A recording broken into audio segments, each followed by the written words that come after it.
And we're live from the living room as Doug eyes up the match day spread. He's reaching for the buffalo wing. Perfect! Hang on, what's this? Oh, he's gone for a can of Pepsi too! Incredible! What a finish! Sensational combination! Look at the delight on his face. There's no doubt about it. It just tastes better. Match days deserve Pepsi. Food deserves Pepsi. Grab a pack of Pepsi Zero Sugar for today's match. It's poetry in motion. Well, hello there, and welcome to a brand spanking new episode of the Melanin Mayhem Podcast, hosted by your favorite country girl, Renee Davis. Oh, honey, if today is your first time ever tiptoeing into these streets of mayhem, we welcome you with open arms. Let me tell you what you've gotten yourself into. You see, I, your hostess with the mostest, every Wednesday I am going to bring you the stories of some of the most heinous, diabolical, and downright audacious crimes committed by some melanated baddies that you may or may not have ever heard of. And I can tell you this, if you have heard of them, maybe heard a soundbite, I can promise you, you have not heard the story the way I am going to tell it. And if you don't believe me, you can ask the fine members of the New One Nation. That's my crew. Hey, babies, what's up, Sugarfoots? I'm so glad it is Wednesday and y'all are here with me because I have missed you something serious. Life has been life in a little bit. Playing bumper cars on the interstate this weekend got me feeling a little banged up. Luckily, I was not the at-fault driver, so a couple of orthopedic visits, 1 or 2 times around that chiropractor, and I should be back good as new, but nothing is going to stop me from getting to y'all, baby. New Orleans, here I come. I cannot wait, y'all. I just love New Orleans because it's a vibe, and I am so looking forward to just eating my way through the streets of New Orleans, and y'all know how I feel about cemeteries, so I'm gonna find some way, somehow to work my time into being able to traipse through a few of New Orleans' finest. Remember, if you're going to be in the city, hit your girl up because I want to hook up and see all of our members of the New Orleans Nation who are also going to be in the city at the same time. All right, what do we have today, y'all, for church announcements? Let me see. Other than New Orleans, don't forget to like, share, and subscribe over at Spotify if you can. But wherever you are streaming the Melanin Mayhem Podcast, go on ahead and give your girl a like. I sure appreciate your thumbs up, whatever is there to show that you kicking it with the country girl. Let's see. Oh, don't forget there is a Facebook group. It is the Melanin Mayhem Podcast discussion group. It's private, so you don't have to worry about nobody being in your business or anything like that. All you have to do is request to join, answer a couple of questions, and I got you. Don't forget the Melanin Mayhem original story series. We are doing it over there. Hey, y'all. What is this? Ending B is going to be coming out this Sunday. Ooh, child, let me tell you, it is going down with Miss Ariana, ain't it? And if you want to know what it is that I'm talking about with Miss Ariana, you only can subscribe over at supercast.com. That's melaninmayhempodcast.supercast.com. If you want to know what we're talking about over there at the Melanin Mayhem original story series.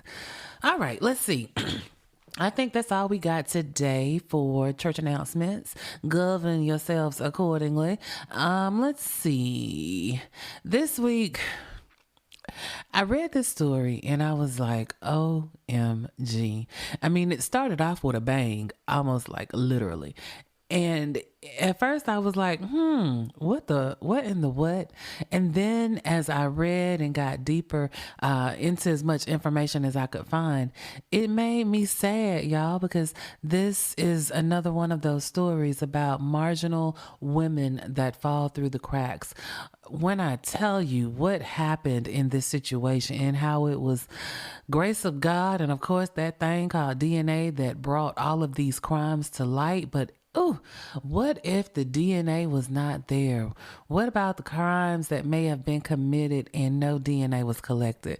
This nigga here was a booger bear. When I say in and out of prison, he was institutionalized. Like, that was his home. He got out of prison and he was visiting on the outside. He was going back home before long. Baby, he was a motherfucker. And I'm going to tell you all about him today. So, without further ado, I'm going to go on ahead and drag this motherfucker to the front of the congregation so we can read his ass properly. This week's Melanin Mayhem Maker is Mr. Ivan Jerome Hill, a.k.a. the 60 Freeway Slayer.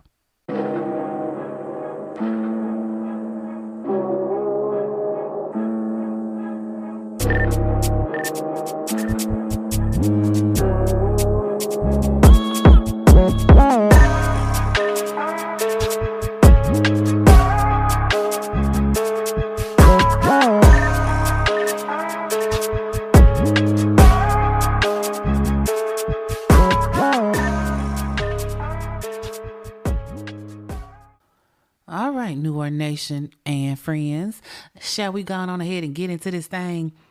Now, I got to tell you straight off the rip, there was not a lot of meat on the bone for this particular story, but that does not stop the country girl, because baby, even when it ain't a lot of meat, I know how to make a meal out of anything. Please believe it. That's the country girl in me.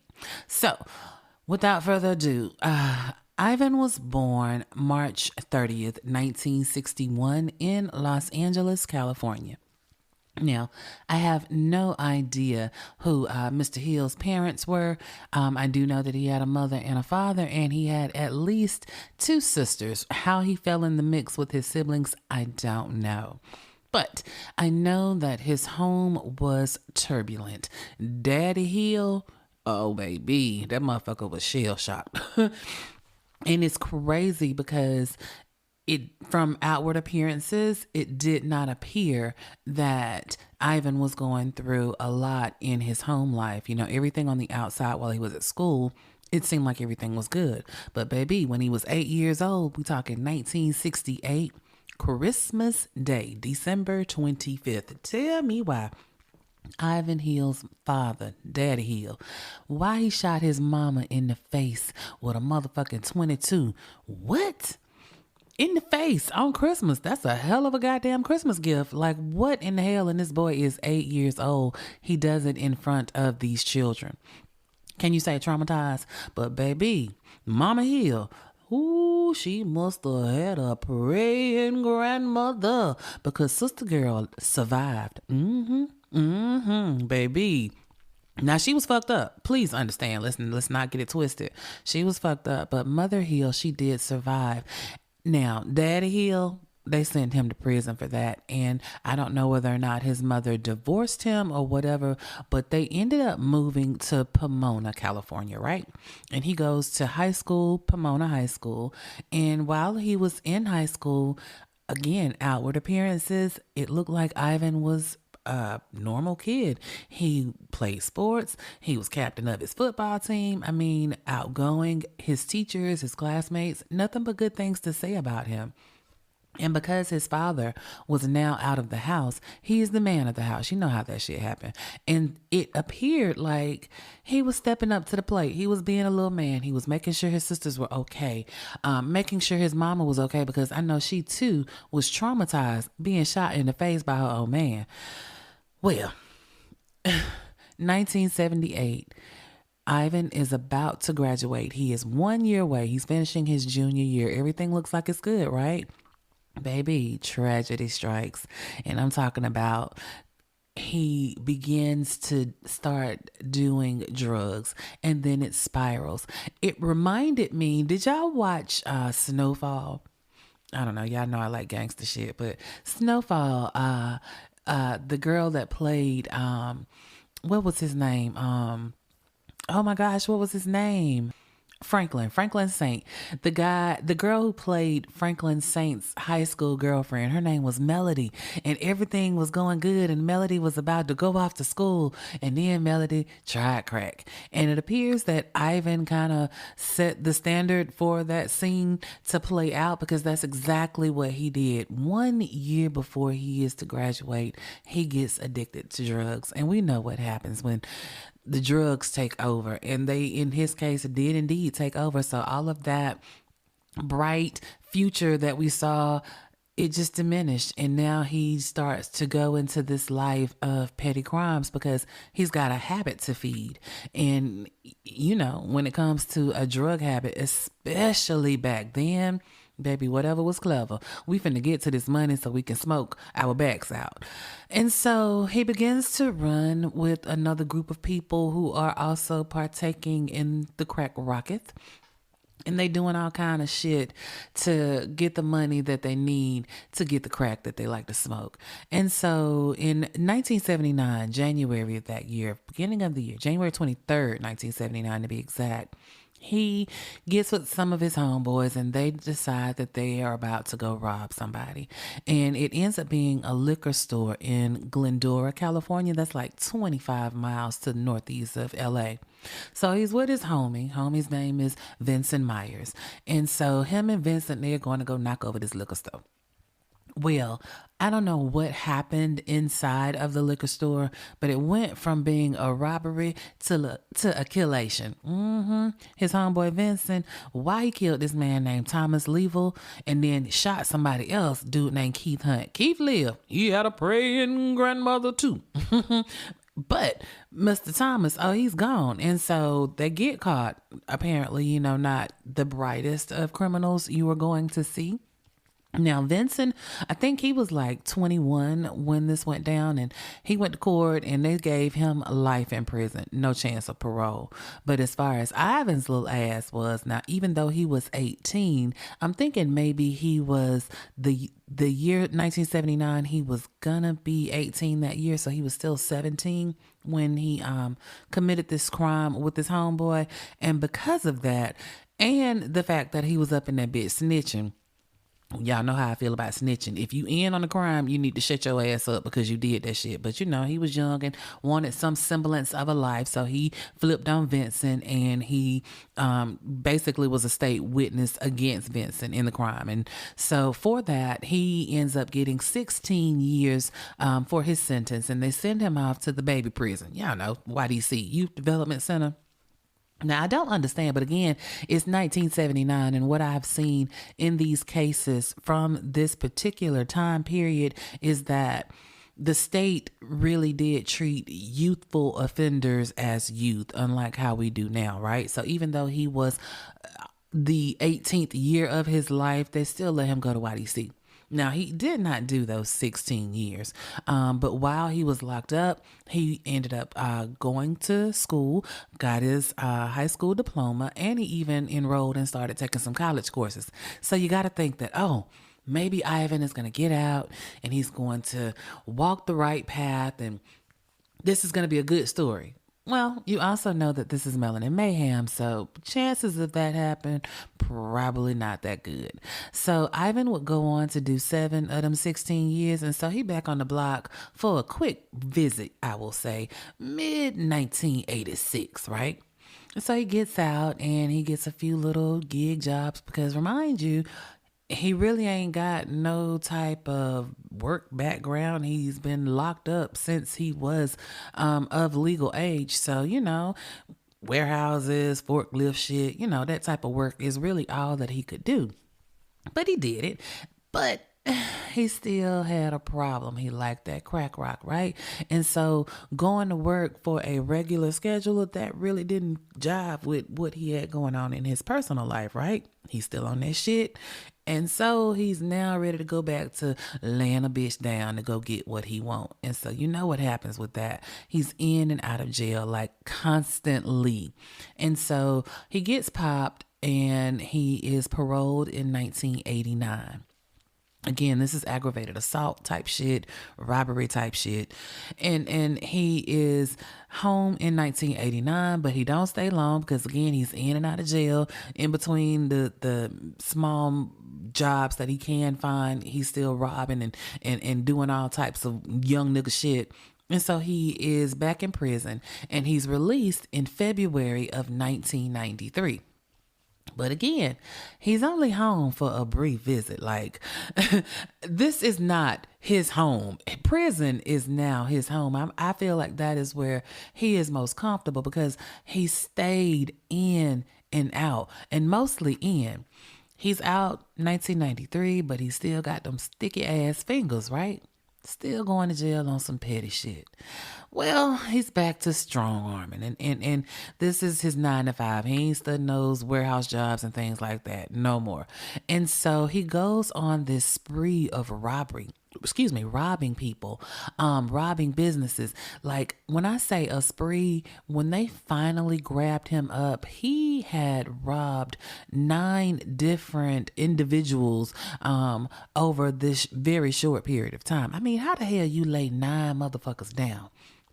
That is crazy. And this all happened in an area called Upland. I don't know if that's like a neighborhood in Pomona. My people in California out that way, y'all let me know, because I was looking, but it looks like it's a neighborhood. It's not a city.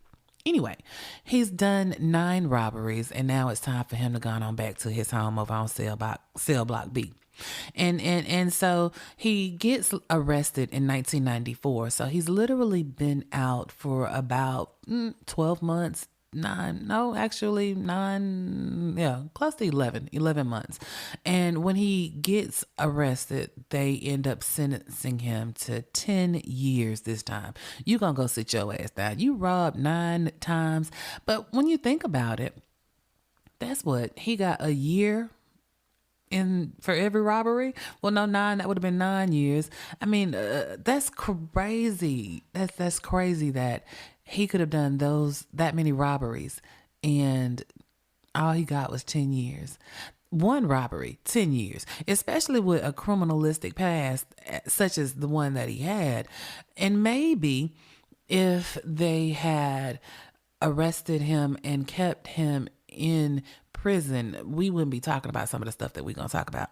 But either way it goes, he is arrested for these robberies and he's got these 10 years. And now he's got a parole date of February 2004. That'll be 10 years. Of course, we know state time. He wasn't going to do all that time, but he might have done close to all of it because they was kind of tired of his shit. Now, at this point, Ivan Hill has been in prison, incarcerated longer than he has been free. I mean, you got to think, the first 18 years of his life, he was a child. He was free for that. But from that point on, when he was almost a legal adult, because remember, this is the year he was turning 18 when he first got caught up in some shit, he has been locked down the majority of his adult life. So your boy Ivan, he got a rap sheet a mile long of all mannerisms of assault and robbery and attempted robbery and using deadly weapons and things. You know what I'm saying? And I know New Orleans Nation, y'all probably like, country girl, we ain't trying to contradict you or nothing, but this here robbing robber who done robbed everybody, he don't really seem like Melanin Mayhem materials. Well, New Orleans Nation, to that I say, trust the country girl. You know I'm not going to lead you astray, baby, when I tell you. This particular story takes a twist after he's locked up. Now, he's locked up now for this robbery spree that he went on after he got out of prison, right? And so at this particular point in time, they are doing DNA swabs on all inmates at this point, right? And so sometime after his latest incarceration, somebody got around to doing a cheek swab on Ivan Hill. But we know from these cases that we have covered prior, they don't run the DNA quickly, right? These things, they get the swab at some point in time and then it sits on a shelf and it waits and it waits and it waits and it waits. Well, remember, I told you that Ivan, his parole date was February of 2004. And so we are in 2003 and oh boy is at the door. I mean, he's about to leave. Well, baby, in 2003, the DNA machine started doing what the DNA machine do. And guess whose name is spit out? That motherfucker Ivan Hill. And say what now, Nate? Wait a minute. Wait. Why the DNA machine talking about Ivan when all Ivan been doing is robbing and assaulting? He ain't killed nobody. Even the first person that was killed in this here story that you've been telling us, he wasn't the one that did the killation. Well, see, that's what we thought too. We found out that this nigga do more than just shake a bitch down. He is also in the business of cutting a bitch water off too. And it's crazy because, and like I said at the beginning, Ivan's preferred victim were women who were addicted to drugs. And with that addiction, brought them into his path, and he was able to do crazy stuff to these women. Now, I'm about to run down this list because the DNA machine was working overtime. We started off with 37-year-old Betty Sue Harris. They found her November 1st, 1993. Now, she was strangled and she was dumped behind an industrial building in the Diamond Bar area.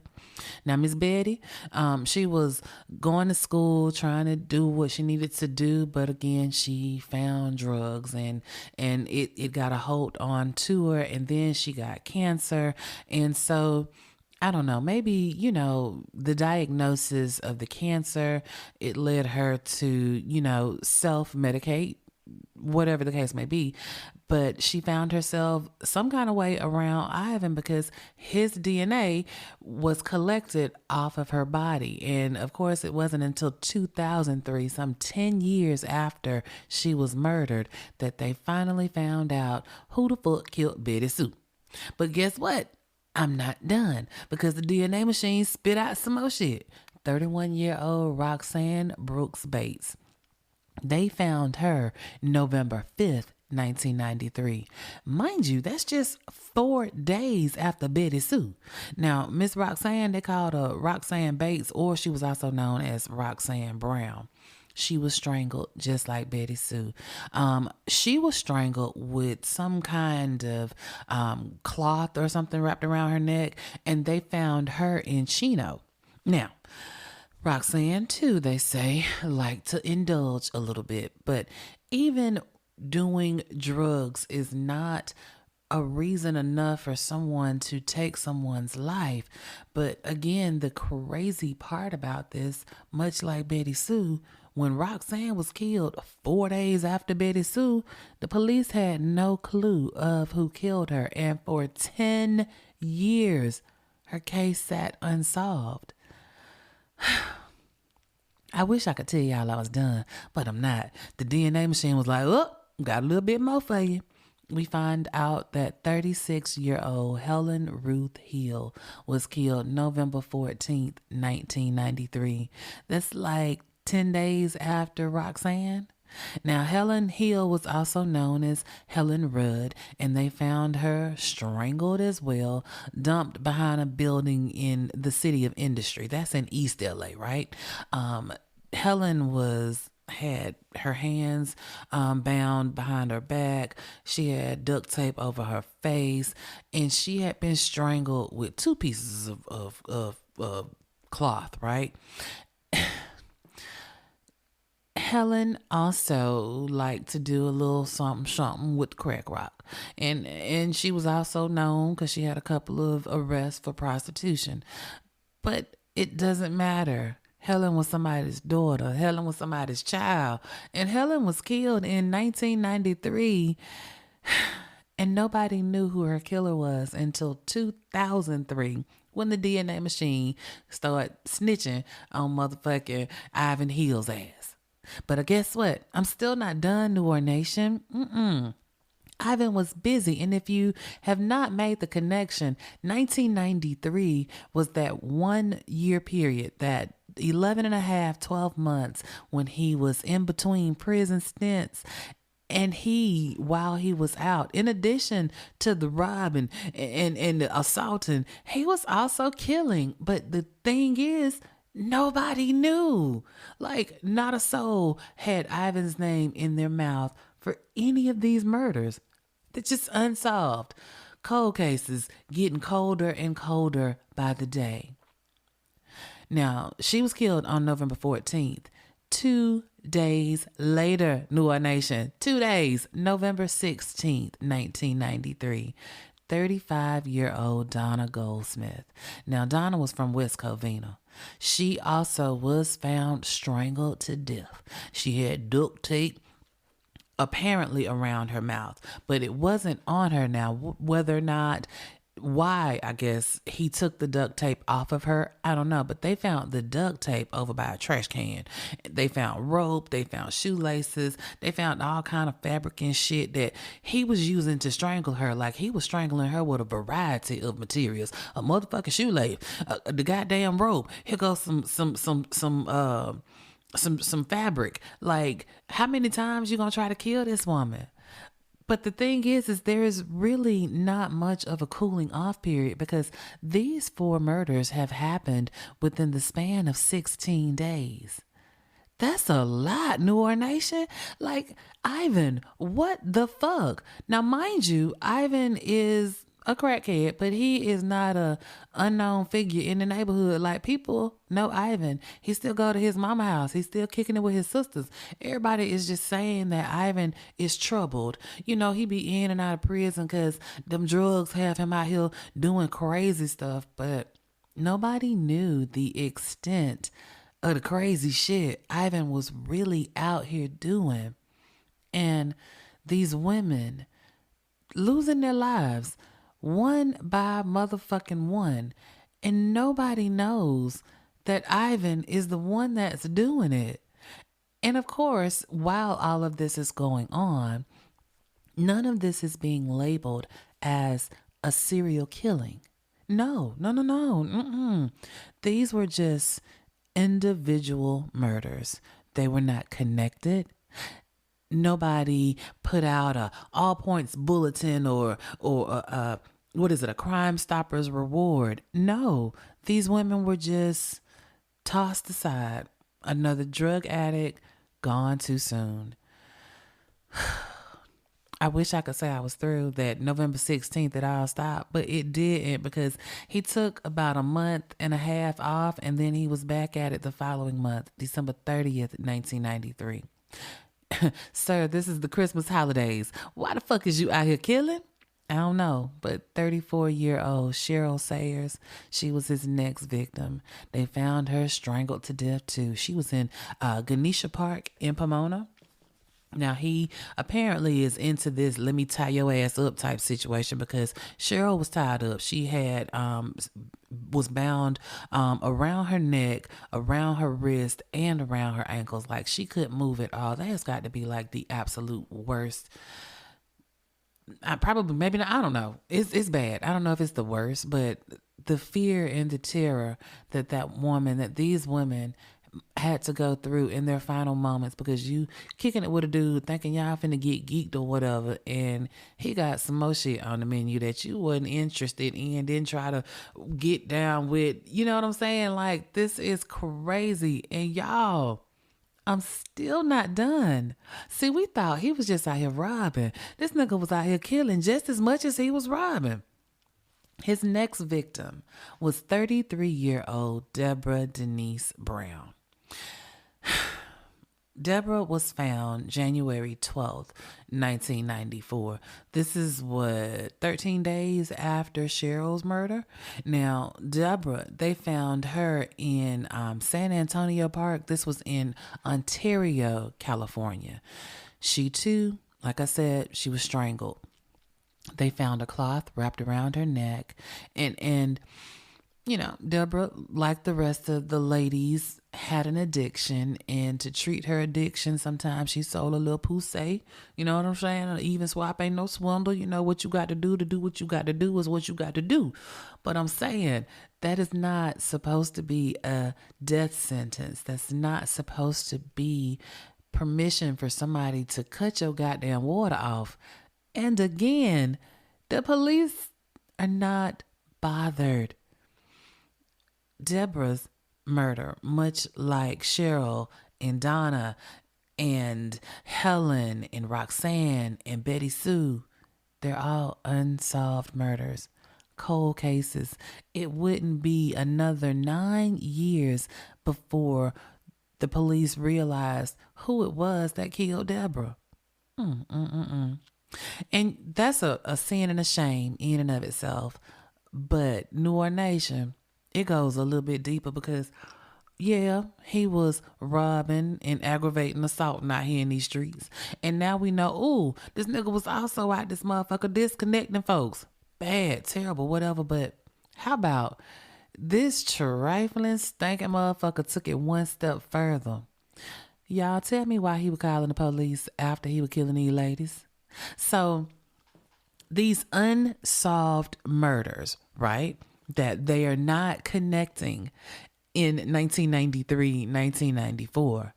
This nigga Ivan, after he was killing these women, he would call the police station and tell them about it. He calling 911 and telling them about it, right? So after Deborah Brown was killed, he calls 911 and he's like, 911, what's your emergency? This nigga Ivan say, I did it again.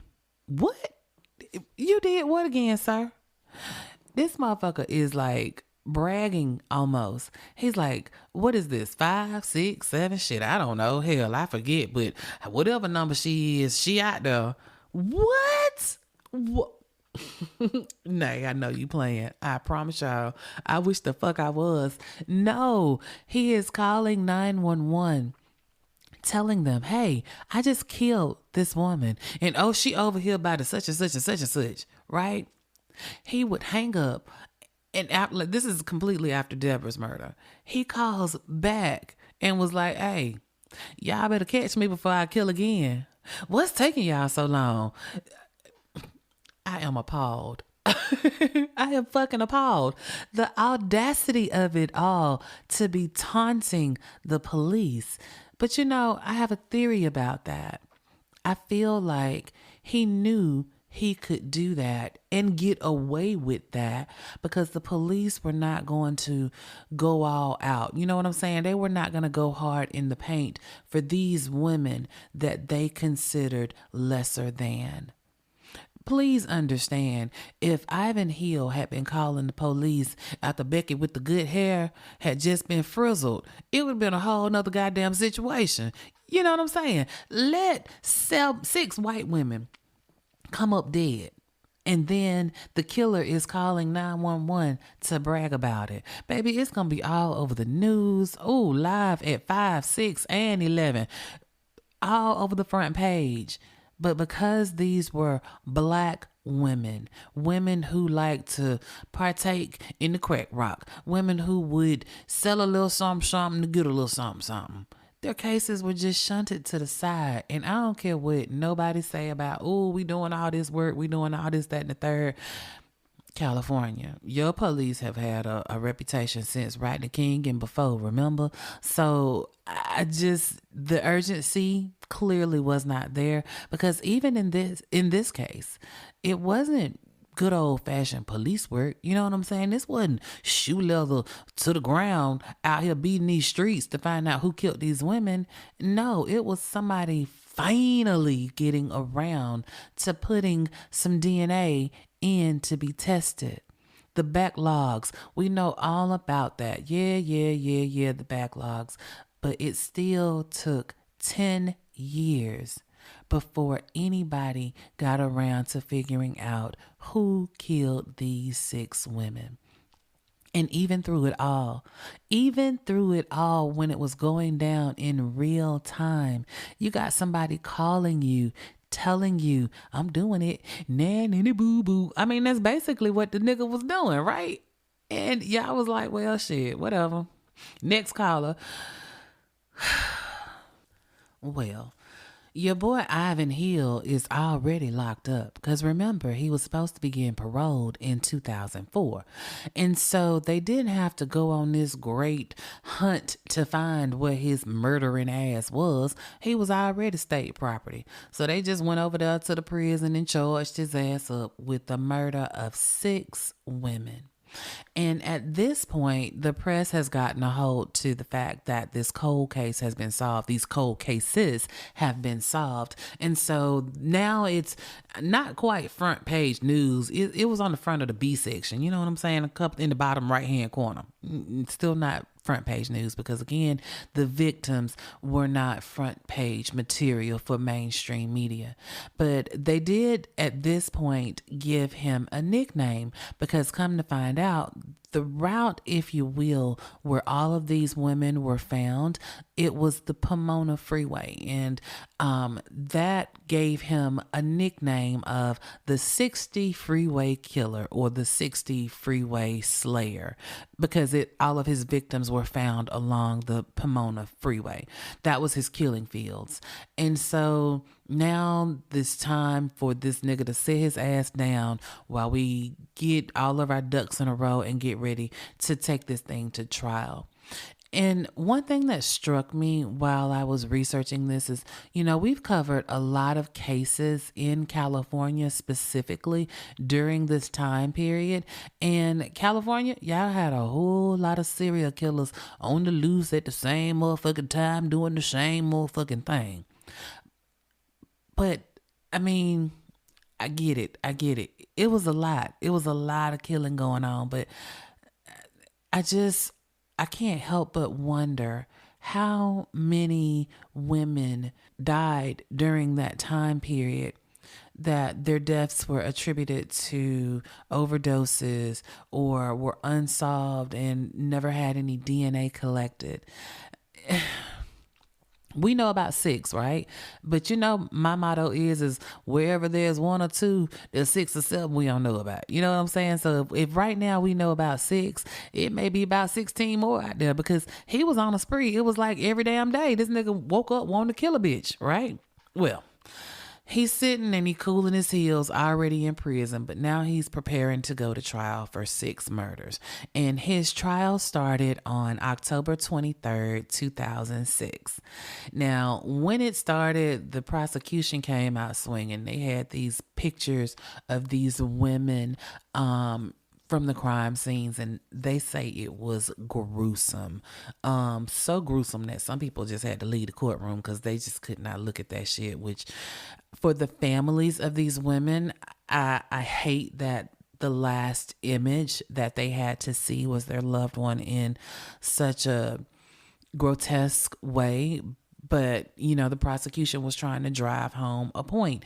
And in addition to the photographs of these women, they also played them goddamn tapes, because even though they didn't do anything with them at the time, every time he called in to 911, those calls are recorded. So they still had the recordings from when he called in, and they played all that shit for the jury to hear him up here bragging about how y'all motherfuckers needed to catch me. So we got these crime scene photos, and we've got this nigga on tape talking about how he did this shit, and it's another one over here, and I done forgot how many I've done. It wasn't a lot for the jury to make the stretch. And even though it looked like the case is a slam dunk, the defense had to do what the defense had to do. Now, in this particular case, Ivan Hill's defense attorneys were Jennifer Friedman and Mitchell Bruckner. Now, they had to put on a defense, and I ain't mad, because everybody deserves a proper and fair trial. Well, Jennifer and Mitchell, they were like, look, we don't deny that the nigga killed everybody that y'all say he killed. Yup, he did that shit. What we saying is it wasn't intentional. What? Jennifer, Mitchell. Okay, keep going. They said, it wasn't intentional. It was because he had a compulsion. Yeah, there's a difference between intentionally killing a bitch or killing a bitch because you have a compulsion for killing. You see, what we're trying to say is it wasn't deliberate. Like, he wasn't really thinking about his actions and what it meant to cut a bitch water off. I'm sure the jury was just looking at them like, are you serious with me right now? Are you serious? I'm going to let you finish, but we're going to go back here and deliberate, and we going to let you know. It wasn't deliberate, y'all. He ain't mean it. So after the defense put that raggedy ass defense on, it was now time for this case to go to the jury.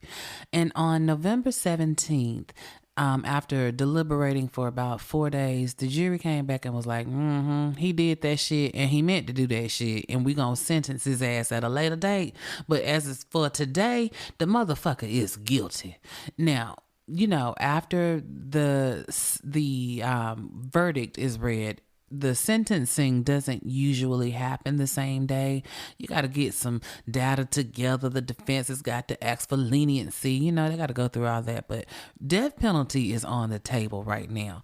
And so during the sentencing phase, Ivan's mama came out and she was like, hey, he had a really rough childhood.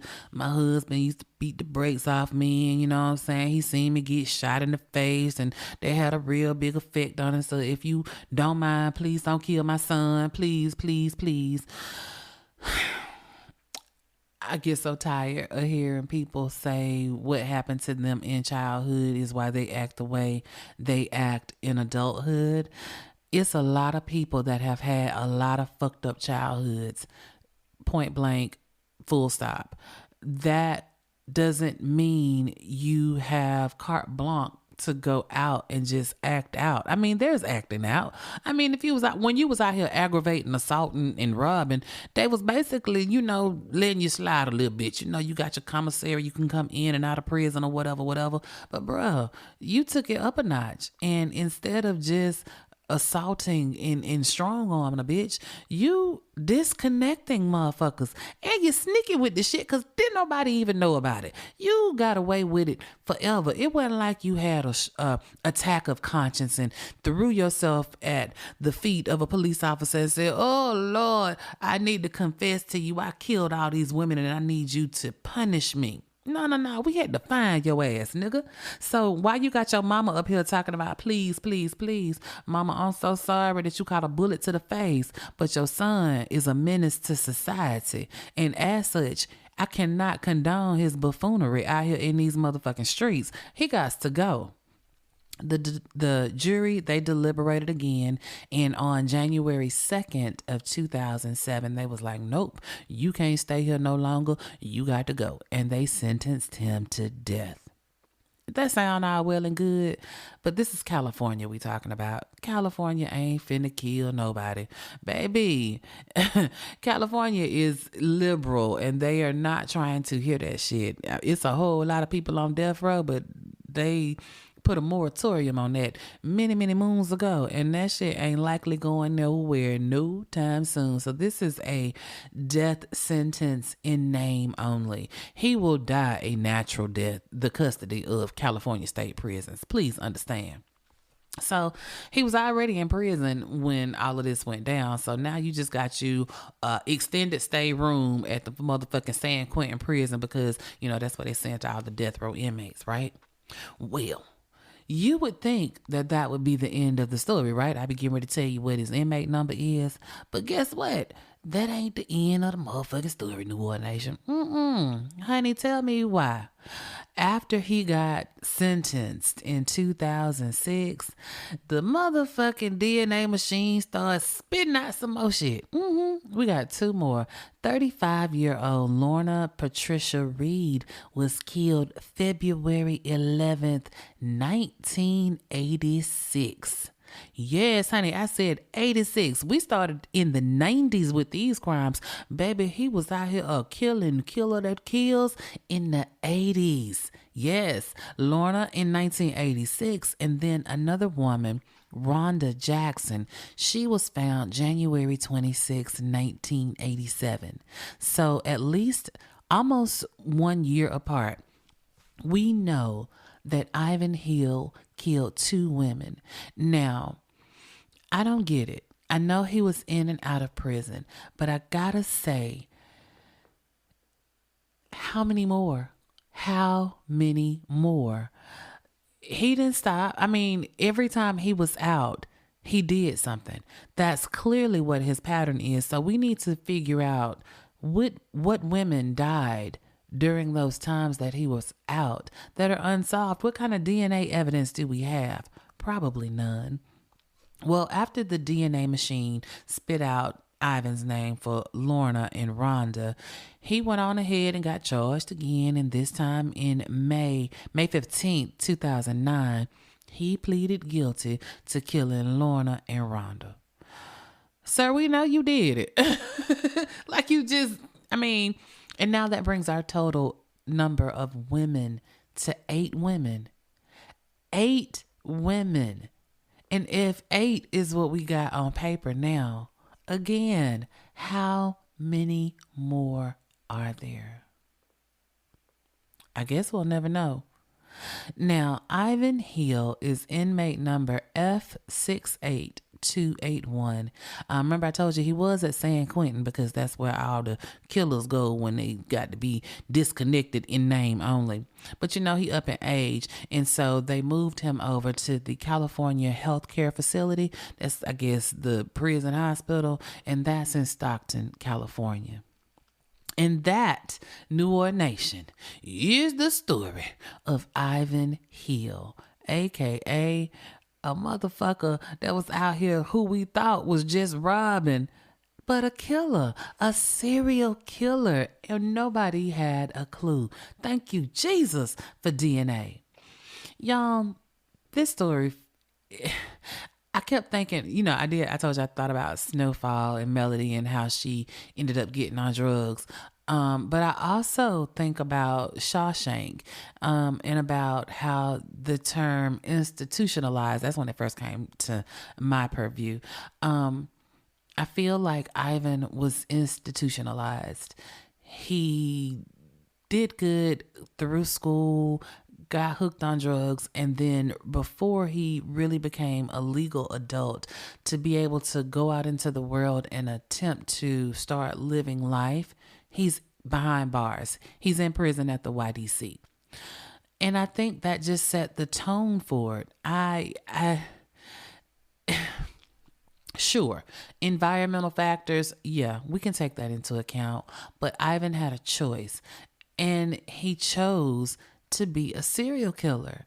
Like, he had no problems going back and forth to jail. He had no problems taking from people. He had no problems assaulting people. And when they were locking him up for all of these various assaults and robberies, at no time did he say, hey, I'm also a killer. You better check my resume. I got some other shit going on. Like, this motherfucker was, dare I say, good? Or dare I say, killing during a time and place where the people that he was killing, black women addicted to illegal substances, nobody cared about them. Like, I've read interviews from the victims' families, and they all talk about how, yes, there was substance abuse, but these women were also wives and mothers and grandmothers. They were going to school. They were trying to better their lives. But sometimes life be lifing, and life lifed in their lives, and they coped the best way that they could. And this motherfucker Ivan took it upon himself to make sure that there was no happy ending for them. I mean, it'd be a lot of people that are addicted to any type of illegal substance, right? And for some of them, I don't know the percentages, but there are a number of them that go on to get clean. Like, I know plenty of crackheads from back in my youth that ain't crackheads no more. You know what I'm saying? But this dude didn't give these women the opportunity to find the light. I mean, I guess he did send them to the light, but that wasn't the motherfucking light that they wanted to see. It just breaks my heart that for 10 years, these women were unsolved cases. Their families had no closure as to who took them off the board, right? And then the second part of that is the institutionalized part of it, because this nigga spent more time in prison than he did as a free person. Like, the longest period of time that Ivan was not in prison was from birth until 17. The first 17 years of his life is basically the longest amount of time that he was ever free. After that, it came in bits and pieces. And like I said, prison was his home. When he got out, he was just visiting. He only stayed out long enough to go get a couple of plates from Mama House, you know what I'm saying? Maybe fuck some once or twice. Clearly, he liked prostitutes or women that sell that thing. But institutionalized that he was always going to do something to send himself back to the cell block. And there are people like that in our midst. We see them all the time. I know here in the city of Atlanta, constantly there are people that make the news. I can only imagine how many don't, where they've got these rap sheets that are a mile long. They're in and out. They're in and out. They're in and out. They done did all mannerisms of all types of crimes. And it's just a revolving door. You let them in, you let them out. There has got to be something that as a society we can do. Or do we just have to deal with the fact that some people just like the prison lifestyle? That's they shit. You know what I'm saying? 3 hots on a cot, a toilet that's attached to the sink. You know what I'm saying? Sharing a room with 2 street other motherfuckers, sleeping on a thin little piece of foam. Commissary. That there are people who are more comfortable in that type of environment than they are walking free in society. It breaks my heart because that's a goddamn shame. But at the same time, y'all know I be about that eye for an eye type shit. And, you know, you go into this thinking one thing, this nigga just a robbing robber that robs. But no, underneath the surface, the part that nobody could see, he was also a killing killer that was killing every kind of woman out here. You know what I'm saying? Like, what the fuck? Those things happen back to back to back to back to back. I don't know. All I can say again is, how many more do we not know about? I can't wait to see what y'all got to say about this New Orleans Nation. You know how to get at your favorite country girl. You can hit me up on the socials. I am Melanin Mayhem Podcast on X. I am Melanin Mayhem PC. If email is Moria Ministry, you can hit me up at melaninmayhempodcast@gmail.com. So for today's Newer Nation shout out, I am going to shout out Mother Goose 79. Mother Goose 79 left a review on Apple, gave me 5 stars. I sure appreciate ya, boo. And its title is Yes, My Virgo Sister. And then she goes on to say, honey, I live for your style of telling true crime. I find myself waiting on Wednesday like a crackhead. Ironic, we just got through talking about crackheads. Not any part of the point. Mother Goose said, you tell it with a southern flair that no one can imitate. Keep doing what you do. Mother Goose 79, thank you so much for taking the time to write this review. Thank you for also listening to the country girl. And baby, let me tell you something. As long as you listening, I'm going to keep talking because I got plenty of stories to tell y'all.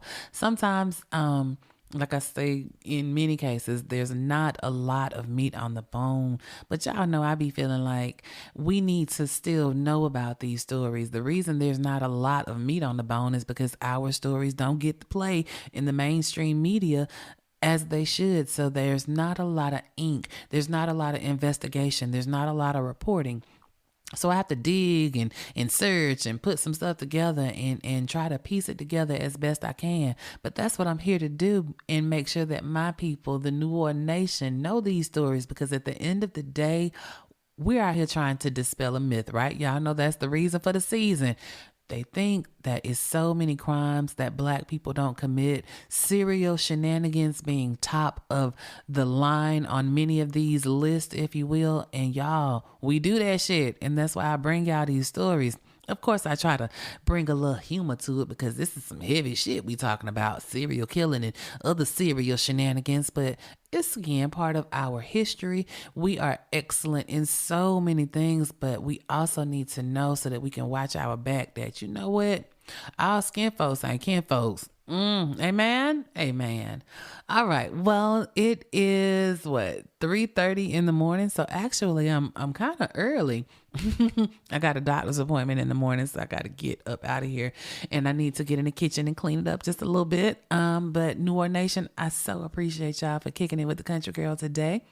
Y'all know, before we go and close the doors of the church, we have to make sure that we stay safe and we stay ever vigilant, because they out here and they hunting for us. And if you don't remember nothing else about today's tale of woe and mayhem and fuckery and shenanigans, remember this: if you stay ready, you don't have to get ready. New Orleans Nation, it is one love, and your favorite country girl is out of here.